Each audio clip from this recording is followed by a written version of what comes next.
Well, hey guys, in today's video, I'm going to be talking about potential benefits of the ketogenic diet for your skin. You guys have been asking me for a video on this for quite some time. Can going keto help your skin? If you're new here, welcome. My name is Andrea. I'm a board certified dermatologist. I would love it if you would subscribe to my YouTube channel and give this video a thumbs up. It really helps my videos out a lot. Unless you've been living under a rock, I'm pretty sure you have at least heard of the keto diet or the ketogenic diet. It's really popular right now for weight loss, and also people pursue it for a variety of potential health benefits.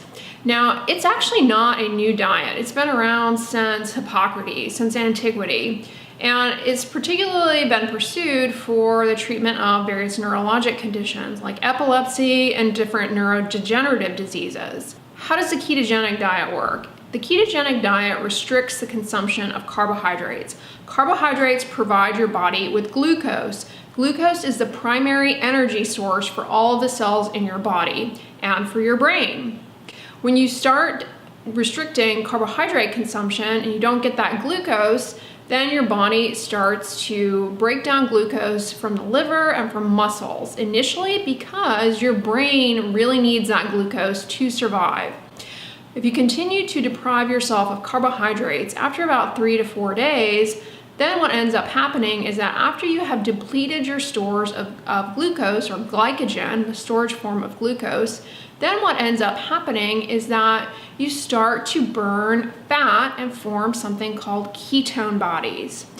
Ketone bodies can be used as an alternative to glucose for energy. And when ketone bodies in the blood become elevated, that is referred to as ketosis. So people on the ketogenic diet are seeking to be in ketosis. Basically what ends up happening is that rather than using glucose as the primary fuel, you kind of switch over to burning fat as your primary fuel.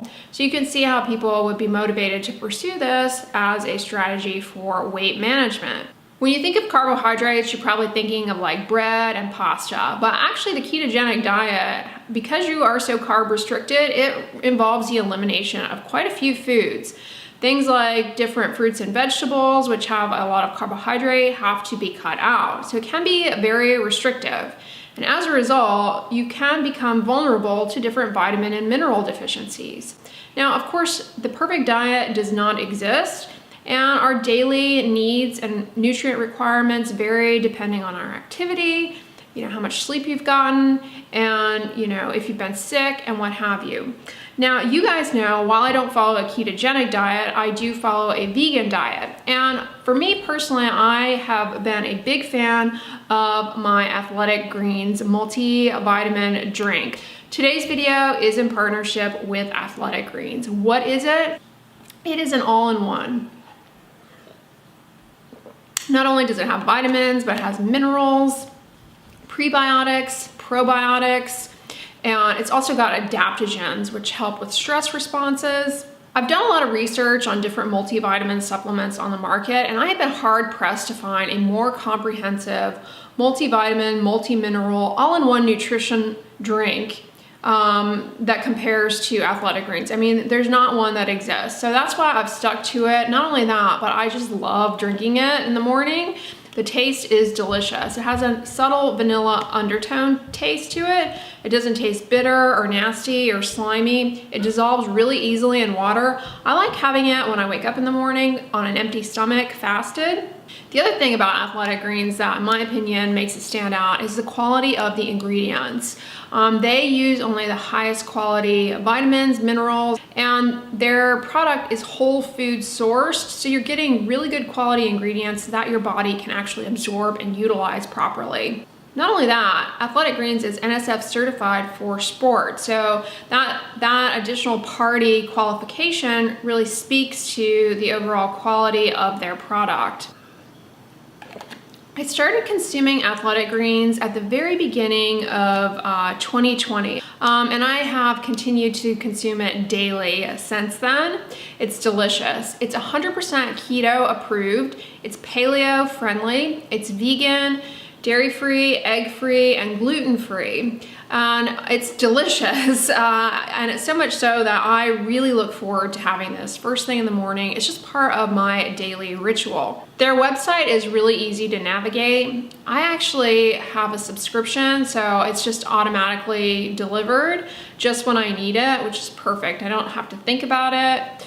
And if you guys take advantage of the link in my description box right now, you can actually get a free gift. You can get a year's worth of their vitamin D supplement plus 5 free travel packets with your first order. It's really good, especially if you are under a lot of stress or you're getting it adjusted to a new diet like the keto diet. That can be very stressful on the body just as you're getting adapted to the keto lifestyle. And so you're more prone to getting run down and getting infections. If you're looking for something that will boost your immune system and, get you your daily nutrient requirements, I highly recommend this. So yeah, in terms of the ketogenic diet, your liver produces ketone bodies from stored fat, and those ketone bodies are an alternative fuel source. So it's kind of thought of as, a fat burning state. And when you get elevations in ketone bodies in the blood, that's referred to as ketosis. Now, there's a good chance at some point in your life you have been in at least mild ketosis.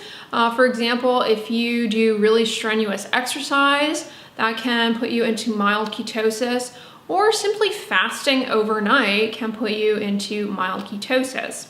A potential theoretical benefit of the ketogenic diet for certain chronic inflammatory skin conditions is that one ketone body, beta-hydroxybutyrate, actually can suppress the levels of something called NLRP3 inflammasome. NLRP3 inflammasome is something that is implicated and part of the pathogenesis of a variety of chronic inflammatory diseases and chronic inflammatory skin conditions, especially something called hidradenitis suppurativa, which I know a lot of you guys suffer with. If you're not familiar, this is a disease where you have these painful nodules that form in the armpits, in the groin area, in the abdominal folds. They form sinus tracts that drain. I mean, it is a chronic, debilitating skin condition in which NLRP3 inflammasome is at the root of it. It, is a major player. NLRP3 inflammasome leads to upregulation of a cytokine called IL-1 beta that really drives inflammation in this disease and is a major player of this disease. If you've ever heard of the medication Kineret or anakinra, it actually works to block the IL-1 beta activity in these diseases like hidradenitis suppurativa. The ketogenic diet, in theory, by lowering NLRP3 inflammasome activity via beta-hydroxybutyrate, may improve these skin conditions. Another very likely benefit of the ketogenic diet for skin conditions as well as chronic metabolic diseases is that it lowers the levels of the hormone insulin. Now, acne is a disease which we have come to learn over the past few years that likely diet and acne, they're tightly linked. We know that in acne, a chronic inflammatory skin disease, that high levels of insulin drive this disease, and they do so by two mechanisms. Insulin leads to upregulation of something called insulin-like growth factor. Insulin-like growth factor actually drives keratinocyte proliferation, those are skin cells, and that results in plugging up of the pore, and that is a major component of acne pathogenesis. Once that happens, you get more inflammation. Also, high levels of insulin are inflammatory, so that too contributes to acne. And then the other way in which elevated insulin levels contribute to acne is that insulin, through upregulation of insulin-like growth factor, ends up suppressing the levels of something else called sex hormone binding globulin. This basically binds up sex hormones like testosterone. When the levels of sex hormone binding globulin are lowered, you have more available androgens like testosterone. And we know that androgens drive oil production at the level of the sebaceous gland in the skin, and that is a major driver for acne flares. As a side note, this is why you observe acne as a side effect of anabolic, people who take anabolic steroids for like bodybuilding. It has to do at the level of the oil gland with that upregulation of signaling. But, having high levels of insulin and insulin-like growth factor, they lower the sex hormone binding globulin. And as a result, you have more available androgens to signal for oil production. So a ketogenic diet, by lowering insulin, in theory, can address this issue within acne. So that's another potential benefit, better acne control. But again, it's merely theoretical. We don't have clinical studies implementing a ketogenic diet for the treatment of acne. All right, but probably one of the more popular topics on my channel is anti-aging of the skin. What potential anti-aging benefit might you observe with the ketogenic diet? Well, in theory, a ketogenic diet may actually help reduce the burden of oxidative stress. Oxidative stress, what the heck is that? Well, oxidative stress is something that happens in our body, including in our skin, when the levels of free radicals, which are generated on exposure to like UV and pollution, when the levels of free radicals that are generated exceed our body's endogenous antioxidant handling system. We have mechanisms in place to mop that up, but they get exceeded by exposure to daily environmental stressors. And that is a major driver in skin aging, as well as total body aging and chronic diseases and inflammation. But a ketogenic diet may be useful kind of in the fight against skin aging and chronic inflammation by augmenting our body's own antioxidant systems. And I know what you're thinking, you're like, how can a diet that restricts anti-inflammatory, antioxidant-packed fruits, how can that potentially boost up antioxidants? Well, ketone bodies actually can increase the activity of something called NRF2. NRF2 is something that is normally inside of cells in what's called the cytosol, and it's inactive. It has to be activated, and it can be activated by a variety of things, one of them being ketone bodies. When it's activated, it goes into the nucleus where your DNA is in cells. And in the nucleus, it leads to increased expression of many of our body's own antioxidant players, especially something called glutathione, which is key in fighting off free radical damage. As a side note, though, there are other things that will help with NRF2 activity that are friendly and encouraged in the ketogenic diet. Coffee and broccoli both can, independent of ketosis, coffee and broccoli can upregulate activity of NRF2, leading to boosting of your skin's own antioxidants and your body's own antioxidant systems, helping you handle free radical damage. And in theory, the ketogenic diet can help reduce overall reactive oxidant species produced because it kind of skews our mitochondria. Now, the mitochondria are the powerhouse of our cells. It kind of skews everything to allow for more efficient energy production and fewer reactive oxidant species produced. So it basically helps the powerhouse of your cells to perform better and results in fewer free radicals generated. So that all sounds fantastic. So yeah, before you jump on the ketogenic diet though, there are adverse side effects that you should be aware of before even entertaining the idea of this. First of all, you restrict carbohydrates. A lot of people experience low mood when doing this. That is not an uncommon side effect, especially in the beginning. Keto enthusiasts, they appear to get over that, and that's why they're happy to continue doing it. But some people, it can make you pretty unhappy. Now, glycogen is a storage form of glucose, and when you restrict carbohydrates and deplete glycogen, the other thing that ends up happening is you lose a lot of water. This is why most people who go on the ketogenic diet, they experience a pretty striking weight loss when they first start it. It's not actual weight loss though, it's water weight that they're losing because they are removing those glycogen stores that help hold on to water in the body. So they're depleting that and they become dehydrated. So that is a side effect, dehydration. The other adverse side effect that I don't hear many people mentioning that's actually pretty serious is that if you take medications chronically, like a blood pressure medicine, for example, many people do, and you go on the ketogenic diet, because your total body water goes down, especially in the beginning, this can actually affect the what's called the volume of distribution of your medication. So it can make medications that you ordinarily take have more adverse side effects, potentially dangerous side effects, or make them ineffective. So do not do this without the help of your doctor. Don't just go on YouTube and watch a bunch of videos and think you have it covered. It can be very dangerous. So be aware of that.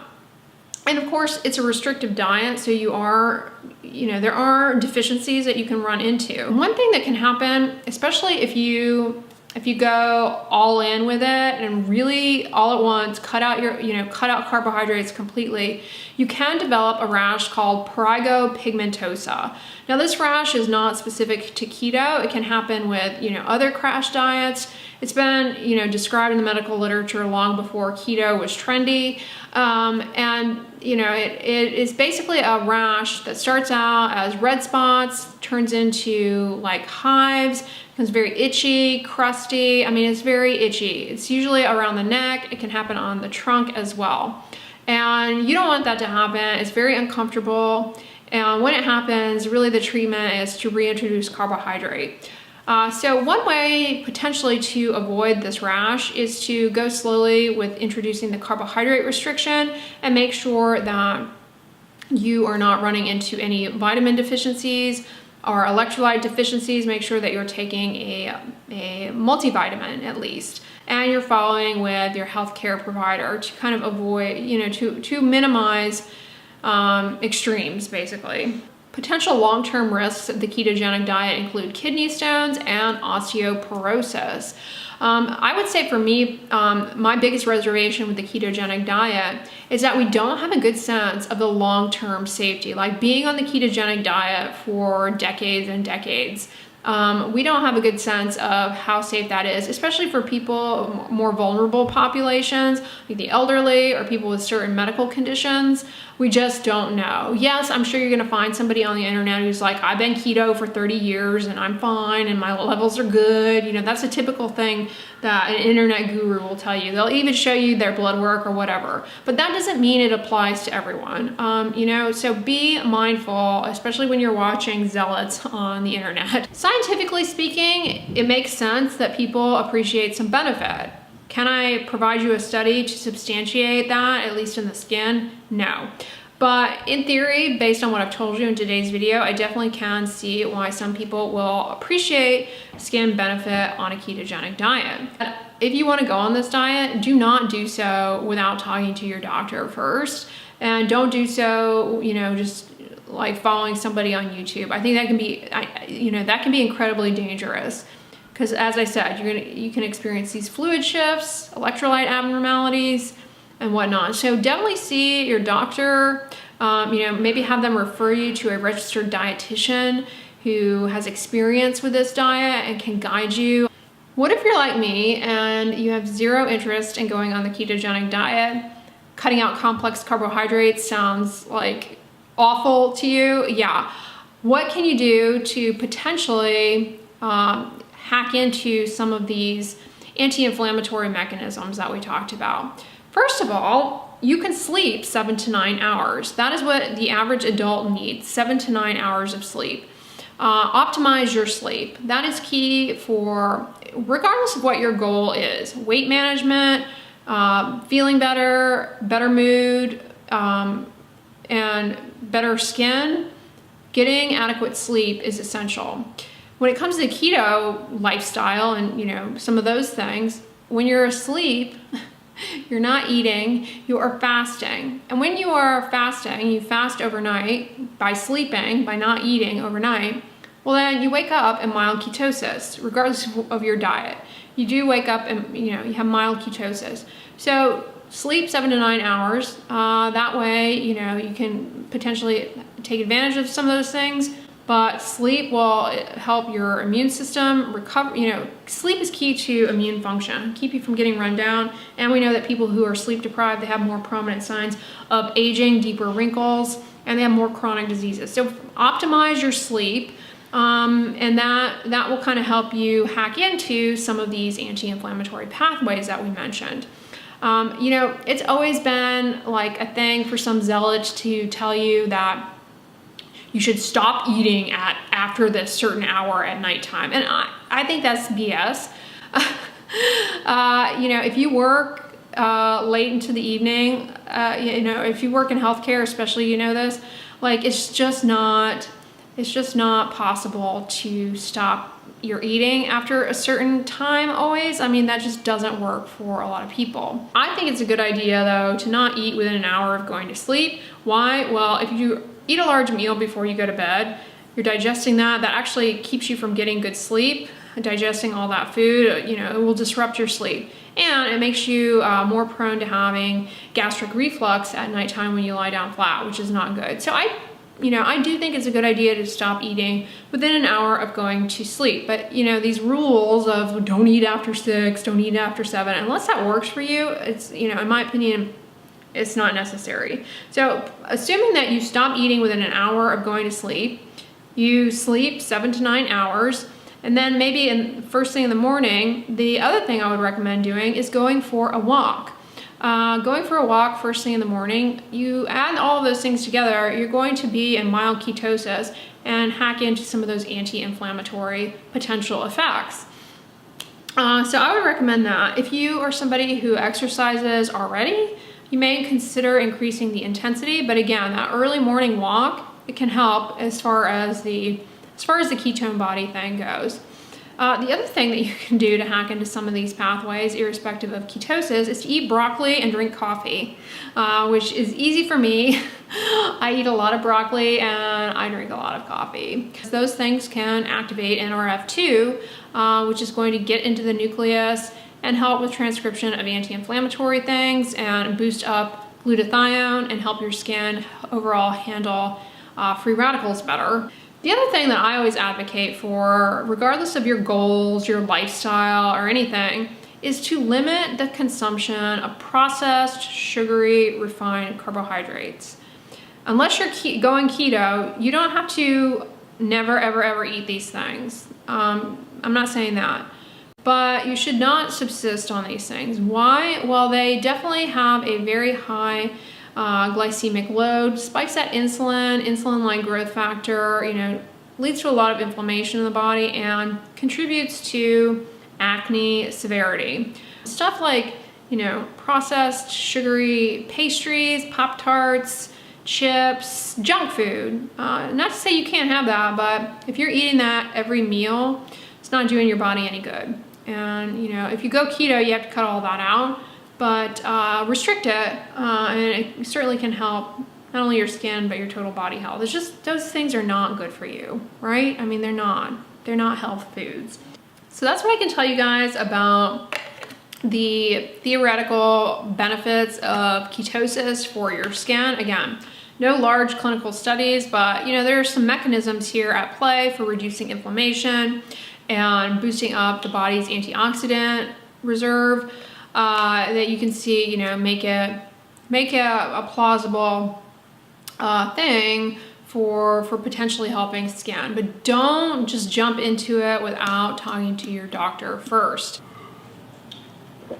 And don't forget, check out Athletic Greens, especially if you are considering the ketogenic diet and you're looking for a multivitamin, multi-mineral supplement.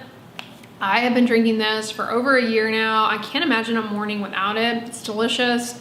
And it really just helps bridge those gaps in your daily nutrient requirements. And don't forget, if you click the link in my description box, you can get a year's worth of immune supporting vitamin D plus 5 free travel packets with your order. So take advantage of it. Very good quality. And yeah, highly recommend it. I hope this video was helpful to you guys. That's what I can tell you about the ketogenic diet and its theoretical benefit for the skin. If you like this video, give it a thumbs up, share it with your friends, and as always, don't forget, sunscreen and subscribe. I'll talk to you guys tomorrow. Bye.